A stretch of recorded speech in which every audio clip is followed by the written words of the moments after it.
Shout out EmEz and tune in to the sit down. Doesn't do it easy. That's what I'm doing. Ladies and gentlemen, boys and girls, and children of all ages, this is the sit down. I'm your main man, EmEz, and to my right, left if you're watching, I'm Haitian. I think I'm very, very clear on that. And I knew my man was Haitian just by his last name. And if you know Haitians, if your last name is Noel, Baptiste, Jean, Joseph, Jean-Claude, he's Haitian 100%. Okay? So the guy sitting next to me right now is Guyviaud Joseph. Yes. My God. Thank you, brother. Appreciate you for coming, man. Absolutely. Thank you for having me, man. It's a pleasure. Absolutely. Yes.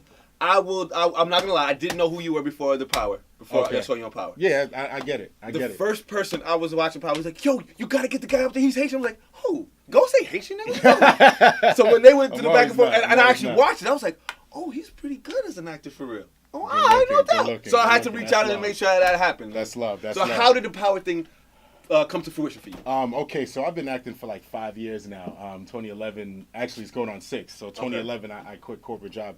I got management. I have my reps. They sent me on an audition for like the first 2 seasons, and I didn't book the role, but the roles were smaller. They were like one-liners. So in retrospect, it was actually a good look. A blessing, right? Yeah. A blessing. So I had an audition. You know, I went in there. Everybody in the room is somebody that I've watched growing up on TV, so I'm nervous. I'm like, okay, this ain't mine. I'm just gonna go and have fun with it. And I just, I auditioned for Christine Cromer, who's the casting director, and I didn't have to do a callback from that first performance. She liked it. They reached out to me like a week, maybe 2 weeks later. They were like, this role is yours. Dope. Yeah, it was pretty dope. See, I'm a big proponent about God works in mysterious ways, because I've been talking to my team about getting into acting and doing certain things, and I see you in the web series. I see you, my G. I see you. So I will be connecting with you so I can get some tips and some Let's do it. I want to grow. I want to be an actor. I want to actually learn the craft. I don't want to be giving it to it just because I have the radio background. I want to actually learn the craft and be someone that's strong. Be nice with it. You need to win these awards. Absolutely. I see all this because I see that you used to work for CBS Radio. Yeah, I worked. So I'm walking in his footsteps. Come on. Yeah, that's crazy. I worked at CBS. So what happened was I graduated a degree in business from Penn State University in 2006. The man's got a little bread. So I got some smarts. Absolutely, a little bit. So I graduated with that degree, and I went straight into working for CBS Radio on 57th and 10th, selling ads for radio, TV, whatever, internet. And I did that for about 4 years, and then I was like, close to like that 4th year, I was like, I'm 27. I don't want to keep doing this. Getting up in the morning is painful. It got to the point where the money's nice at first, but it's short lived. So I decided to follow the passion, and I've been doing it since college. It's just that the degree was always the focus. The marketing and business was always the focus, but. I did what my parents wanted. I did with, No, you didn't. You're not a doctor. I did. You're not a doctor. You're not a lawyer. Come on, man. Or a preacher. That was the only thing you could be as Haitian. Oh my goodness. Yes. My father was a minister. See, I know what I'm talking about. Oh, and also, I just want to give a quick moment for Siddiqui Fofana, a strong actor who passed away recently, and it hit a lot of us hard in our community. So, R.I.P. to him. My parents. My mom was okay with me going in this because she was like, hey, you got your degree. You already did well. You already helped me pay my bills. You already took me on vacation. Exactly. So she fully supported me, and I was grateful for that. So, it's been a grind because, like, I seen J.R. Ramirez was on the show as well from Power. Yeah. And he's been in the game for, over a decade. He's been in the game for a minute. And it wasn't until Power that he got his hit. Now when he walks down the street, people know him. Everyone knows, yeah. So it's like there's always those. Even Omari's been doing independent projects for over 15 years. And when you look at his list of work, you're like, yo, he's been doing all of these independents. Gridiron Gang was the first project he had. After that project, he actually got representation. He didn't have a manager or agent before that. So, it's the long haul, and it could be that one project that just tips the scales and takes over. Like the meme says, it takes 10 years for that one day to change your life. Yes, sir. Yes, sir. Sit down with your main man, EmEz. Guyviaud Joseph is in the building. Talk to me about POV, the perception of violence. Oh, my man did some work. I likes that. Come on, brother. Okay, so what I learned in this business and with any industry, when you're an artist, is that you don't wait for someone else to create opportunity for you. You make it yourself. Amen. So, Amen. Me and my older brother, he's a director. He works at like BET. He's worked with Centric, MTV, a few networks. We decided to come together and create a short film that's very in tune with what's going on right now. So the focus of it is looking at the relationship between African American youth, our community, and law enforcement. So what we do is we look at one specific incident of an unarmed African American kid being shot, and we look at that incident from 3 different perspectives. We look at it from the perspective of the police officer, who he wants to get home. He has kids. He has a wife. He's scared. He doesn't realize subconsciously that he has this notion about black people. And then we look at the victim, a young African American youth who he just wants to get to his basketball game. He has things to do. He has, he's rushing. He's not paying attention to what's going on with the officer. If you see the film, you understand it. It makes everything clear. And then we see the victim, who is my character. I play the police officer's partner. So now it's like a world where I want to stick with the code of blue, but at the same time, this unarmed black teen who just got shot could have been my little brother or my cousin or a family friend. And it puts you in a hard spot. And it puts me in a hard spot. And there's a lot of police officers that are dealing with that. I have friends that are police officers, and I kind of, I didn't tell them the specifics of my film, but I kind of picked their brain before taking on this role and creating it. And we've been doing really well. We came back from Cannes Film Festival. You could look up the info at the Short Film POV. Yeah, let's talk about it. We're trying to change. See, I love when people just try to drop that little. We was in the Cannes Film Festival. like that's not a big deal, man. You was in France with the movie. Yeah, so what's up? Yeah, France That's was a big really, deal. really, really dope, man. I'm grateful. God has been blessing. It's been blessing after blessing, and I think it's all about putting out the right energy. So we came back from Cannes. As soon as we came back from Cannes, we also have Martha's Vineyard coming up in August 8th to the 12th. He's about to be my new best friend. About that. This Haitian guy right here. We about to be family, son. I like that. We probably already family. I was about to say that somewhere down the line, the blood is mixed somewhere. We gotta be. And then we're looking at a film festival called the Liftoff Film Festival in Los Angeles. We're going to in September, and we're up for Urban World. We've been talking back and forth with Urban World, which is a really good look. So the biggest goal is to realistically, we want to create change, but it's like we can't just create this film and just have message after message after message. It's like people start to get tired of it after a while. So we use our creative voices to, raise awareness, and then we'll start to implement the steps to make the change. I think with that situation, it's just, I think we as a community look at cops at that in that perspective because that's all we've been given. Yeah. I think if the good cops, because they're quick to say not all cops are bad cops. All right, cool. Just like not all black people are bad black people. All right, cool. Yeah. So then when the good black people see the wrong black people do something, they're all standing up against that. But why is it that when the bad cops are doing that, the good cops don't stand up against that? And that code of blue is what shades everything over. That messes everything up. I mean, because at the end of the day, it's like you don't want that. If you're on a team if you're on a basketball team, you don't want to upset your point guard because then he's not going to pass you the ball. Absolutely. So it's like you have to walk that fine line, but at the same time, there should be there's a lot of times where these officers, things happen and they don't get tried. The majority of times that you see an officer getting tried, he's not white. He's of a whole nother race, and it's like, okay, well, he's not part of the inner circle, so yeah, he could. Yeah, but when you we'll look give at you that one. Well, yeah, you guys can have this one. But when you look at the majority of these situations that are happening, it's like they're not they might go see trial, but then at the end of the day, the charges are dismissed. Yeah, they're not getting convicted. It's terrible, man. Terrible. Yeah. So sit down, your main man, EmEz. Guyviaud Joseph is in the building. My man. Talk to me about Soul King.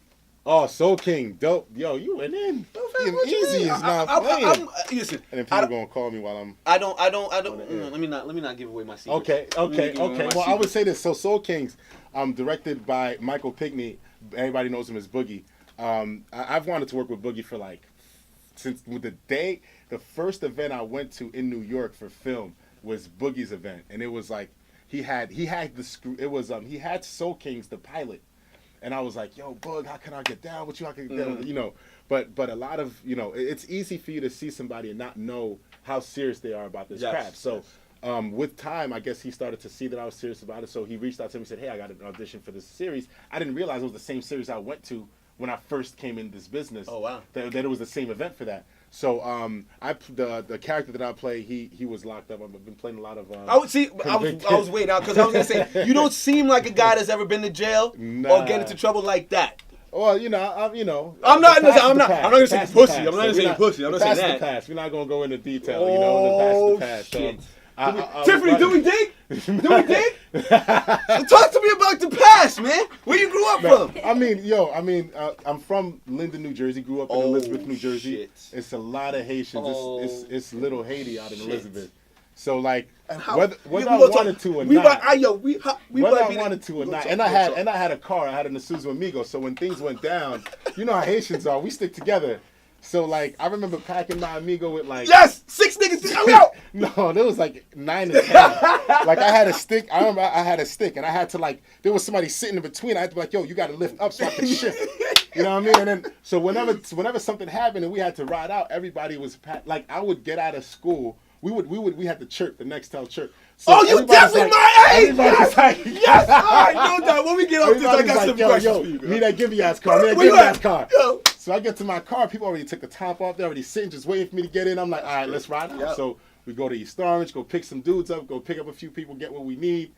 Go to those, it was, things happen. Listen. Things happen. Growing past that thing. Yes. Oh, I don't want you to get into trouble. I don't need to. Yeah, there's no need to be tough. That's man. it. No need to be tough. Oh man, this is the sit down with your main man, EmEz. I'm enjoying this. I'm not gonna lie to you. What are some of your inspirations in acting? Man. So growing up, I think Forrest Gump, Tom Hanks was a huge. I loved his performance in that film, and being Haitian, my mom did not allow me to watch the majority of movies that were out. If it was rated R, whatever, I couldn't watch it. So with Forrest Gump, it was okay because it was like PG-13. Yes. So I would watch that over and over. I was a huge fan of Don Cheadle growing up because I actually first place I saw him was on Fresh Prince of Bel-Air. He came from Philly. He had an episode where Will Smith's friend from Philly shows up and he has the Philly cheesesteak. And he was the first friend of Will Smith to bag Hillary. Okay, yep. Yeah. I didn't realize that was Don Cheadle. Yo, his performance to me was so dope. After that, I was like, yo, this is... So I found, like, every time I would see him in anything else, I would follow him, Kevin Spacey in Usual Suspects. That was, he had such a great performance. I know that name. He had the limp. That's Jay-Z mimicked him in the Streets Is Mine. Gotcha. House of Cards, right? Streets Is Watching. Yes, House of Cards. Yes. All right. The City Is Mine. Is it City Is Mine? Thank you. I do not want to go on record for messing that up. The City Is Mine. Yeah. So, but his performance in that was just so dope to me. And I remember just being a kid, just running around, jumping around, hopping on this bed and that, and I want to be a superhero. I'm like, I'm gonna be So at the end of the day, I just have this philosophy: anything that we want to make happen. Our parents came from a third world country. My father had a business, a limousine business, and a taxi cab company. Mm-hmm. But when he first got here, he couldn't speak English. So the fact that he could come here, not speak English, and have a successful businesses, and own a 4-family house, I who am bored here can do whatever I want to do. See, and this is that sentiment and that drive is what drives every Haitian that's first generation from their parents here. Because I have the same aspect. My mom came here with no English language at all. She has her own company. She did home care for a while. She owns her own house. She put kids through college, has cars. And for me to be born here, if I can't triple that, fam, I'm doing something so wrong because they came with nothing. They already gave me a leg up. So exactly. That's what's up. There we go, baby. It's the sit down. Yeah, the sit down. Oh man, I'm enjoying this, man. Guyviaud Joseph is in the building. And I just came back from Haiti too, not too long ago. I was just about to ask you, when was the last time you went back? Oh my God, it was beautiful, dog. I'm going back in December. Pétionville. Okay, no doubt. Yeah, man. I was all up in Port-au-Prince, man. It was. I tell you what, I came back. Everybody's like, yo, you're glowing. I'm like, what you mean? It's just something about just being that sun. Yeah, that sun is not to be messed with. My mom had went earlier this year. She came back feeling 10 times better. Like just, my little brother went. Like the whole family is going. My older brother's going to be going soon with his family, and it's just something about that, the sun, the environment. Even though there's parts that aren't great, but there's parts that are like breathtaking. Oh, so amazing! I got a chance to experience that, and I'm like, yo, I already got my flight for December. Yeah, see, like I I'm went. going back. The last time I went back was to bury my grandmother. Oh, sorry. To hear And that. I had an amazing time. As much as it was for her burial and everything, Yeah. it was the first time going back as an adult. Yeah. And being able to, like, you know, move and shake a little bit, not have to be behind mom. And, Yeah. I knew on the ball, you know what I'm saying? Went to the Oh, my beach, goodness. did different things. And I was like, I remember getting back on the plane and saying to my mom, I was like, I can't go more than 5 years coming back here because this is it feels like home. Yes. And the way that, the funny thing is, it's like, certain people will hate a little bit and be like, "Oh, your Creole's not that strong." Oh yeah. Who by that said, "Go fit." Yankee. But then there's the this Yankee. But then there's the other dudes that are just proud to have us come and see our culture and be a part of it, and they just want us to keep coming back. They want us to invest. They want us to be a part of what's going on. And you know, so that's one of my goals is to within time create something and have something within my country, within my home country. And you know, Amen. I said the same thing because you always got families that got land. I want to make like a little chicken farm out in Haiti and just sell chickens to the little hood right there. Eggs right there. That's cheap. We can make chicken, eggs, and just the hood will be good with the chickens and eggs. Yeah, yo, and big ups to Wax. That's where I got the idea from. That's where I got the idea from. Right now. Absolutely, Wax. Smart hustle, man. Guyviaud Joseph is in the building. Just to sit down. Where do you? What's the Where do you want to see yourself, and what light do you see yourself in the next couple of years? Next few years, let's see. First, one of my goals is to be a Marvel superhero. Marvel or DC Comics, but it's going to be probably more like Marvel. And I plan to be able to create content that'll be like, I've produced several short films. Every short film I produced was always socially conscious. One film was Thinner Blood, which looked at an alcoholic, abusive mother who doesn't take care of her two daughters, and the older daughter, who's only 11 years old, has to watch over her younger sibling. I did another film called The Will to Want about a student that has to overcome challenges so that he can make his sports team. Just, you know, because that was one of my first ones, and it was like, yo, whatever I want to do, I'm going to do, and I wanted to show that in a film. But every single project that I do, so I like to create work that's socially conscious. I love what Jay-Z's doing. I want to be able to create work that's highlighting as not just Haitian, but also African American, the African American history, because that's something that we need to bring to our culture.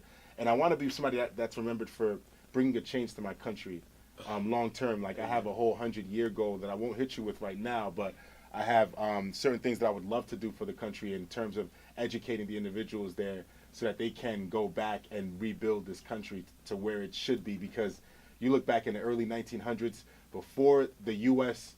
was, started to play chess with the world. You see the road that we were on was to greatness, and they saw that greatness, and they were not trying to have that. I'm very salty about when I talk about cities like that, because I think America made an example out of Haiti. Yeah. Yes. You blacks want to be your first free country. Yeah. We're gonna make sure that the rest of the world sees you as a certain way. Yeah. That salts me all the way to my bone when I know core. that. I hate that. It bothers me all the way. I mean, something else. I'm sorry, I don't mean to cut you off, EmEz. But something else that's important to me. Like, there's a film called Birth of a Nation, not the recent one that came out, the original Birth of a Nation, which was the story of the KKK and how they came about. Before this film dropped, before the original Birth of a Nation dropped, African Americans were known as being loyal, as being they were the people that you wanted to keep your kids around. They were hardworking, they were disciplined, and they were willing to learn. This film single-handedly changed the perception of the black man in America. This film put the perception that black men will rape white women. It put the perception that black men are lazy. It put the perception that all we do is sit at home, that we're angry, we're aggressive, and all of these stigmas came from this one film. Yeah. And when you look at the history, there was a gentleman that was of Haitian descent in New Orleans that shot over 100 movies in like the span of 5 years. And you look at the road that African Americans were on in terms of being able to reach success. Guyviaud was the gentleman's name. I have to.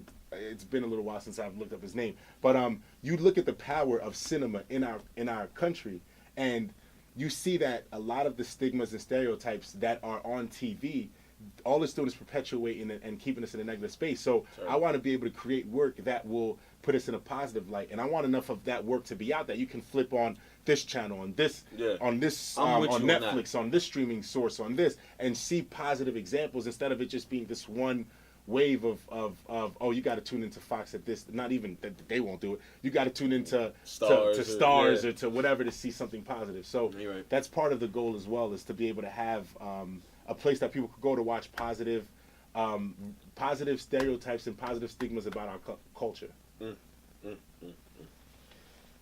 I don't want to sound like a groupie, but I've enjoyed this. Tiffany, thank you for that, Tiffany. Slow clap for me, Tiff. Yes. I don't want to sound like a groupie, but I've enjoyed this. I think you're an amazing individual. Just sitting here talking to you, and the weight of what you want to put on the world should be seen, and by the grace of God, they will be seen. Yeah. If there's anything, we're gonna switch numbers. Yes. We're gonna talk. We got to do all that. We will be in contact. I want to make sure there's certain things I plug you into if I get a chance to. Oh, definitely, man. And I appreciate it. If it's cool if I shout out my social media platforms. All right. So first off, the film I was talking about, the film POV. You can look it up at on Instagram, the film POV, or on Facebook, it's the film POV, or just go to the website, thefilmpov.com. We have several film festivals coming up. August is Martha's Vineyard African American Film Festival. August 8th through the 9th, you can look up the details. It'll be up there. We're also going to be in LA in September. More details will be on the website. You can look me up, GMUGS, Gmugs, on Instagram and on Twitter. What's that mean, Gmugs? So you asked me about if I ever been. No, go ahead. I'm not done. Back in college, my homie Jay Crenshaw, JLB, he named me that after we got in a few altercations. So the town that I went to school in at Penn State, I went to Penn State Altoona. So Altoona had a huge KKK house that I didn't know about when we first went to orientation. So on campus? No, it was right. It was close to the campus. Oh. So it was to the point where one day we're chilling outside. We got our lawn chairs out. We doing what we do. Yeah, exactly. In between class or whatever. Partaking. Yes. Partaking. Man, that's good. So we're all partaking and we chilling, and then this van just drives by, and it sounds like rap music, but the lyrics are saying kill him, lynch him, but what? And it's just going off in just all these negative stereotypes about black people. Mm-hmm. And it was like, kill him, da-da-da. And me and my boys just get immediately like we're livid. We're like, okay, this is not cool. Mm-mm. We like turn it on. And it wasn't like they came by once. Like they was like this.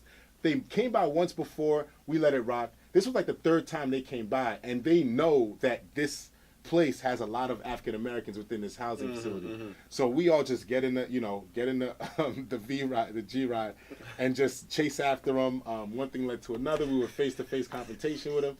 And since that day, Tiffany, are you listening though? My boy named me G Muggs, and it kind of sucks. So these wild Africans, these wild ass African niggas, see a bunch of white kids in the car, feel away, and just chase after them in the car. Just y'all niggas is crazy.